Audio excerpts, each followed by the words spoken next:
This is Megan with St. Company, here to introduce another episode of Taking the Supply Chain Pulse. In this episode, Fred sits down with Greg Goddard, the Division Vice President of Supply Chain and Purchasing for Scion Health. Please note, there are some audio disruptions during the recording, likely due to Greg joining us from Ukraine. We appreciate your understanding. And now, here's your host, Fred Kranz. Greg is an Auburn University graduate, and I have to ask you, Greg, who is the greatest athlete to have graduated from Auburn University? Oh, man, I should probably know the answer to that, but I probably couldn't tell you. Okay. It was Bo Jackson. Bo Jackson. Okay.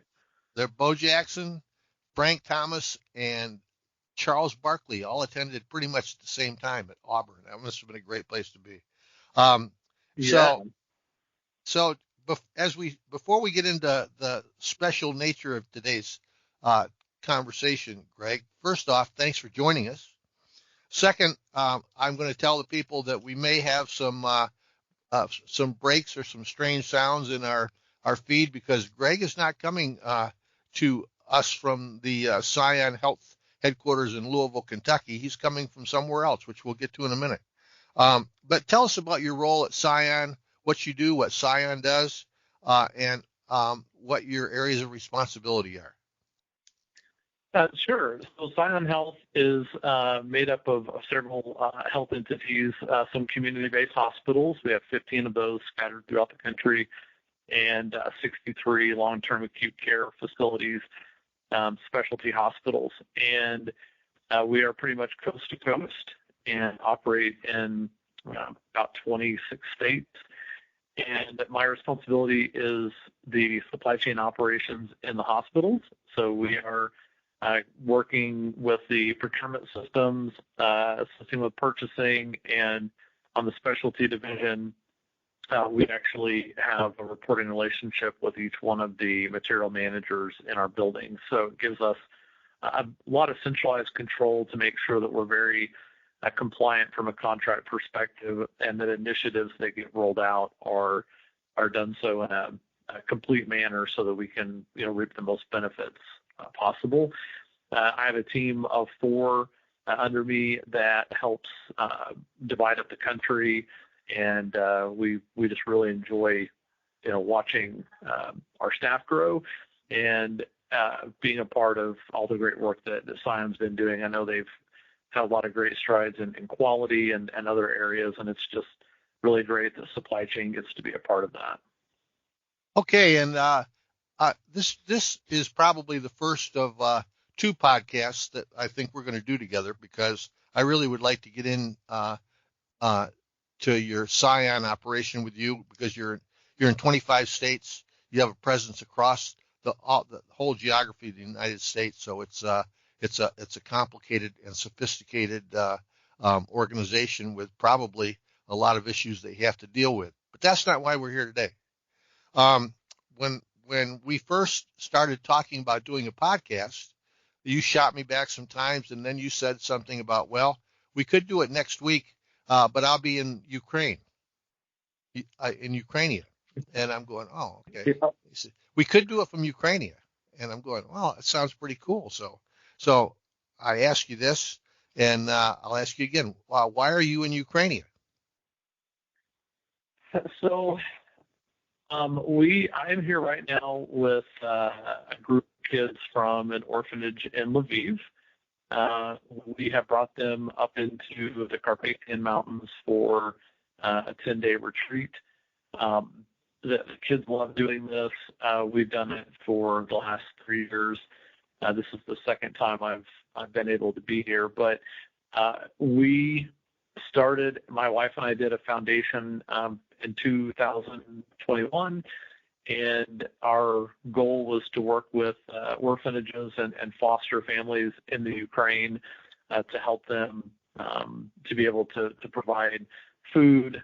We've kind of focused a lot of times on the food, the kitchen remodels, things like that. And then this one particular group that we work with out of Lviv, we've really gotten to know the kids, and we've enjoyed being able to sponsor camp. So this is the week of camp, and I am up in the mountains with the kids. We're actually getting ready to go down to the river here in a few minutes.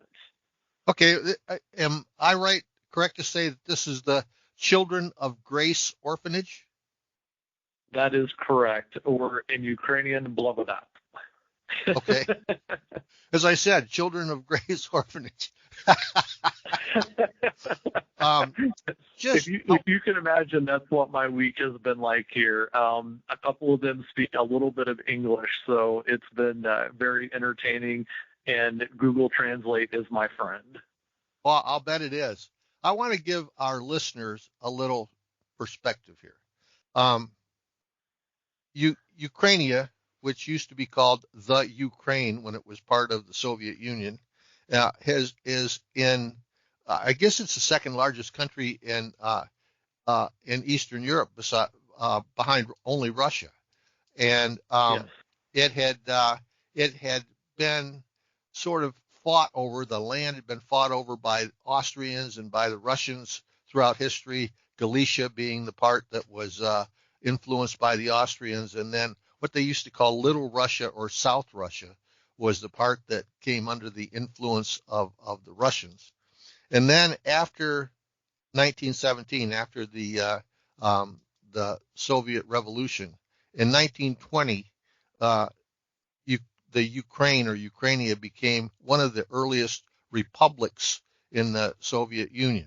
And from a geographical perspective, the area is highly desirable because it has Odessa and ports on the Black Sea, which have always been instrumental for trade routes, and something that had been sorely lacking in Russia. Certainly, the Soviet Union wanted that, and they had it. And then when the Soviet Union disbanded in 1991, and perestroika took place, and people started to identify as independent countries. I think Ukraine became an independent country in 1991.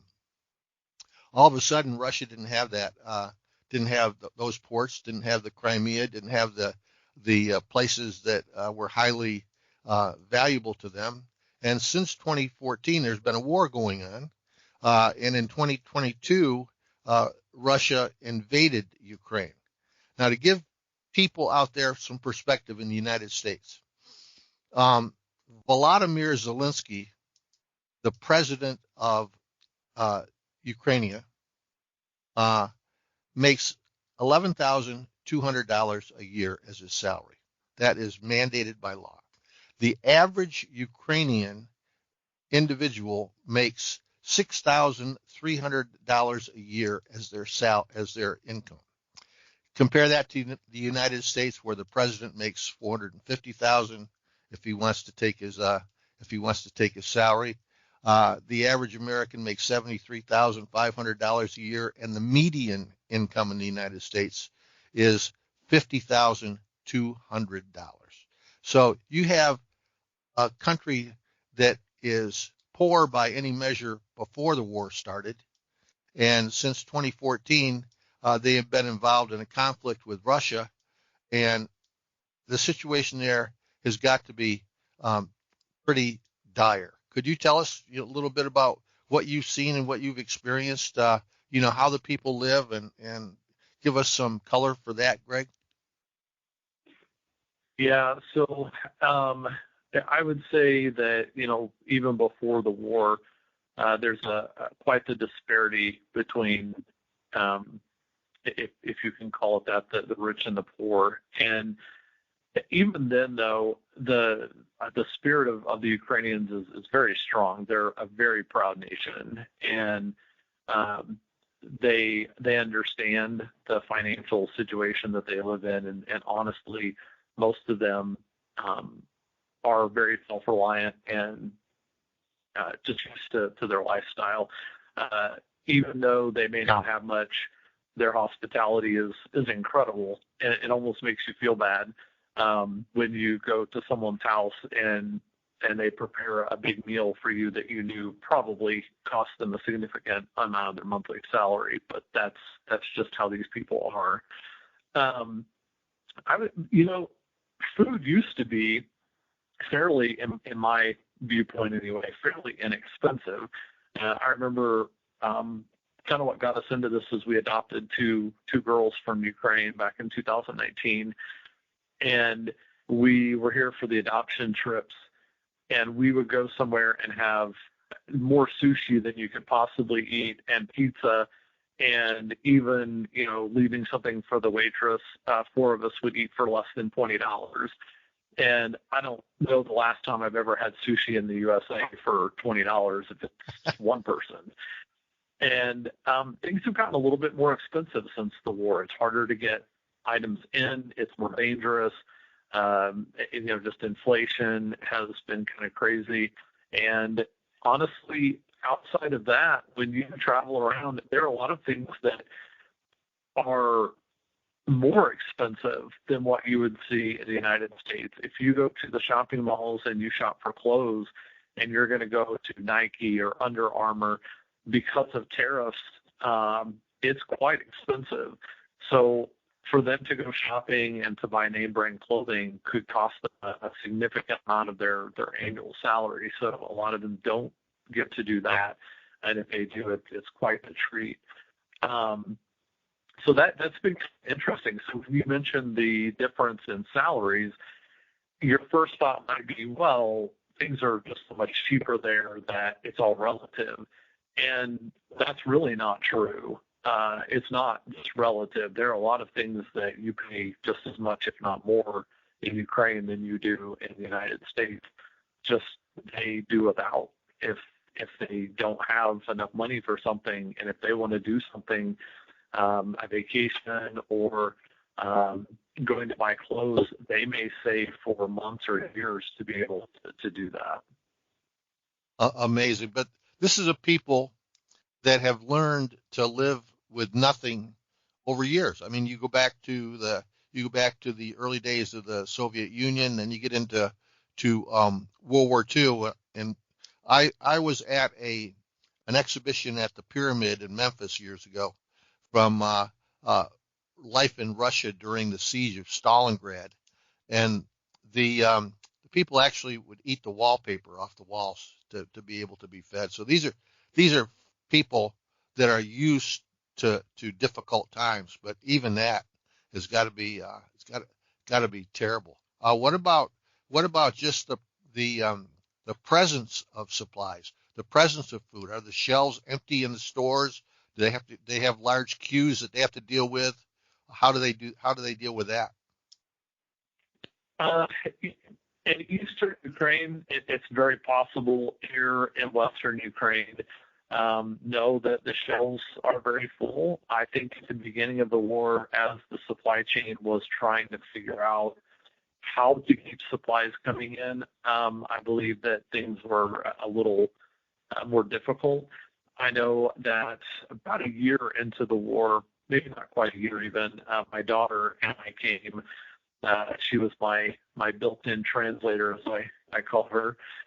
She came with me, and we went and picked up a bunch of food items and kind of filled the van with clothing and food to bring over to the Children of Grace because they were having difficulty with some of that.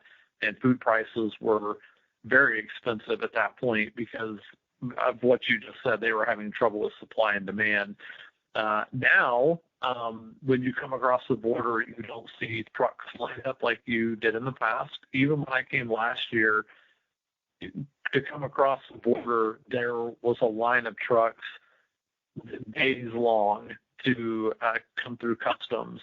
And that was part of the issue early on, but they've really done a nice job. In fact, when I came through this time, there was a backup of pedestrian traffic trying to get through the border, but there weren't trucks that were just waiting in line. So I think they've really done a good job of adapting their supply chain to the wartime. Before we dive back in, you may be asking yourself, is my supply chain future ready? At Scion Company, we don't just optimize logistics, we engineer smarter, leaner, and more resilient systems from end to end. From manufacturing to retail to healthcare, our experts bring decades of experience and cutting-edge strategies to transform your operations. Visit and discover how we're shaping the future of supply chain, one solution at a time.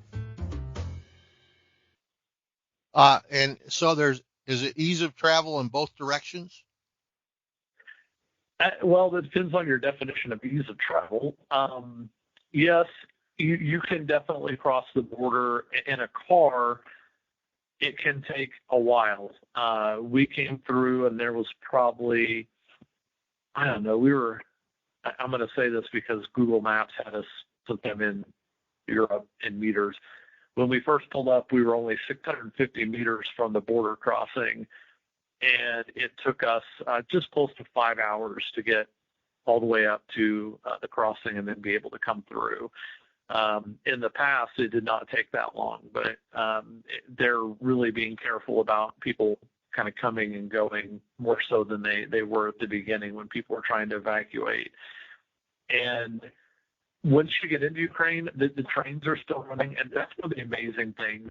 I know part of the trajectory of the war has been to just break the spirit of the Ukrainians. And when you go through Lviv and you talk to people and you see transportation still happening with buses and trains, their spirit is nowhere close to being broken. And they're very resilient. And that was one of the first things I noticed on this trip was just how life just continues to go on.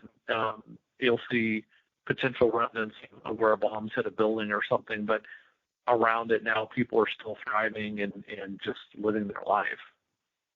Yeah, it's interesting. I was in Vietnam. I was a corpsman, a medic with the Marines in Vietnam, and people forget that wars are fought by politicians and by people seeking power, but it's the average person that has to bear the brunt of that one way or another. And in Vietnam, there were people that just wanted to live their lives and had nothing in the game for them to benefit by. And the same is true there. And you say they're bearing up well under what's going on. And the thing that is true for them, the thing was true in Vietnam, is that we got to come home after 13 months. They have to stay. They have to survive. So they have limited choices in what they really can do. They've got to bear up and hang in there until some kind of solution is found. Yes, and even the children, I think most of them have a fairly firm grasp on the situation because obviously the air raid sirens go off quite often and they have to go their safe places. So they're very well aware of the situation. A couple of nights before I got here, I think it was on the 21st, there was an air raid through Lviv, and the children were all in their safe place, and one of the girls took out her phone and I don't think she was live streaming, but she was taking a video of all of them huddled together, and you actually heard the drone explosion. I don't think it hit anything. I think they shot it out of the sky, but it's just sobering and a reminder of even the kids that they're having to endure on a daily basis. And again, it's not, the action here in Lviv is not anything like what it is on the eastern side, but they do still have that daily threat here. Yeah, for once again, for folks that don't know geography that well, the prime areas of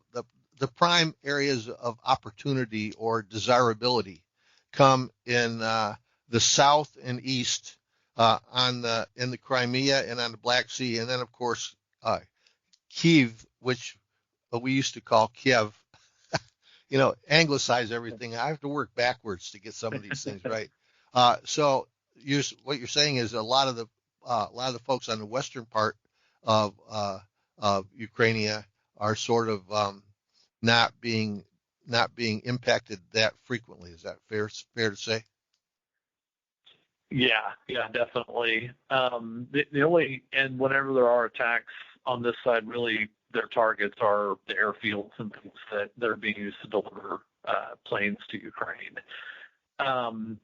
So one of the young ladies who's here with us actually is not from the Children of Grace. She's not from Grace, and she's from a foster family that we help support, and they do live in Kiev.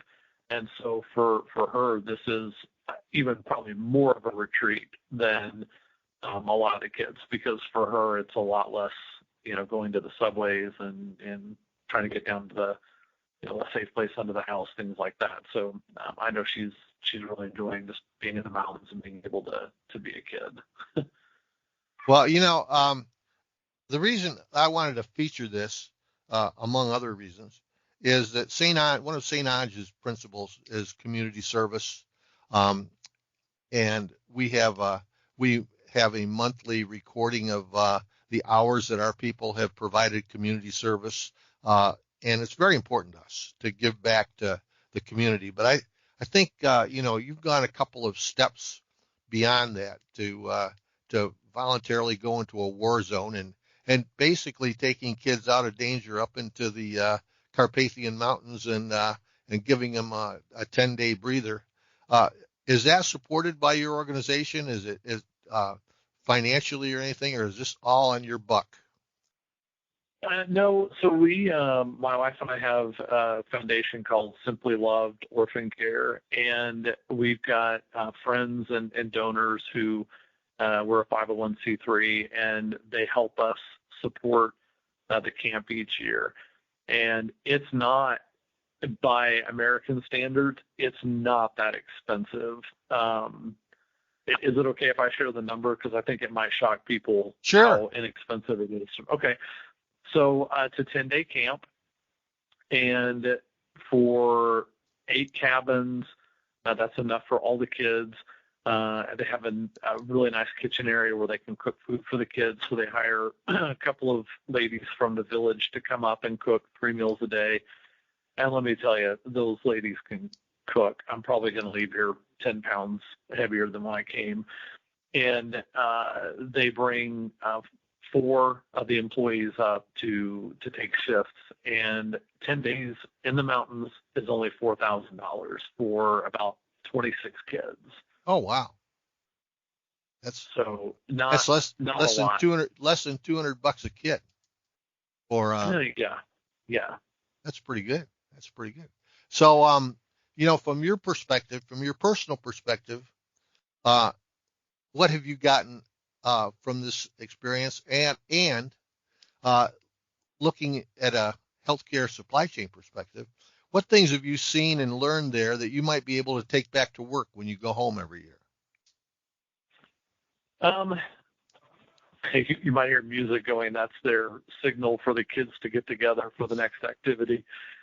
So, I think a lot of it is just, every supply chain has challenges.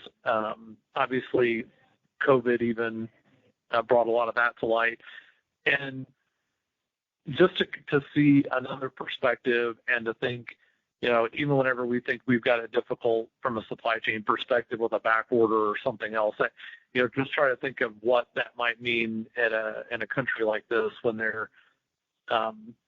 any aid that comes in is, potentially you could lose freight, things like that. Just from a supply chain perspective, it's a lot of the resiliency and the adaptability. Again, the shelves aren't empty, and somebody had to figure that out and be able to determine how do we keep supplies coming to keep our people safe and keep them fed during the war. And so you see things like that, and it just gives you a new perspective to say, hey, we ought to be able to face any of the challenges that we have in the United States with our supply chain, because we're not, constantly dodging bullets and bombs to do so. Personally, the kids, they absolutely love having anyone from another country visit them. Yesterday, they had friends from Romania come up and spend the day, and just they hug anybody that they see. They say thank you. They're very appreciative.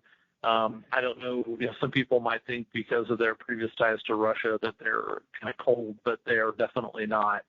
And the kids appreciate everything. You always wonder, do they really appreciate what you're doing? Do they understand the sacrifice that you're making? And as the kids say many times here, you hear "dakiyu," which means thank you. And they will say that to you several times a day, and everyone wants to sit by you. They want to be close to the Americans or the Romanians or anyone who comes. So a lot of it is just personal, and it kind of refuels you just a little bit and helps you appreciate everything that you have. And I always carry that back with me. My wife and I started this to give back because we adopted two sisters from Ukraine back in 2019. They were 16 and 7 at the time. And when we came back, we both agreed right away that after we were able to kind of get them acclimated to life in America, that we wanted to start a foundation to give back. Because one of the things that orphanages across the country have always faced is food insecurity. And for us, that was something that, we felt like a foundation could really step forward and potentially help us. So that's kind of been why we focused a lot on how do we assist with food and clothing and just make sure the kids know that someone halfway around the world cares about their well-being. Well, two things before as we get ready to close on this. Number one, have your daughters become total Americans, or do they retain within them, the knowledge of the experiences they had before they? Because America can ruin you. We have everything in the world compared to anyone else. It can just overwhelm you and everything else, and people can get caught up in it. Do they retain an understanding and part of who they were? So Eva was very young. She was 7, and I would say that a lot of her memories of Ukraine are pretty faint. She has lost the language, but at 7, we started her in first grade, and it was really important that she learn the language, English, because she was obviously functioning in an English-speaking school. And so Kate realized, she was 16, Kate realized very quickly that continuing to speak to Eva in Ukrainian was hindering her education. So Kate has retained her Ukrainian. She also speaks fluent Russian. She's certified in both. And Eva is 100% English, 100% American. Kate still retains so much of who she was, and she has struggled to fit into that.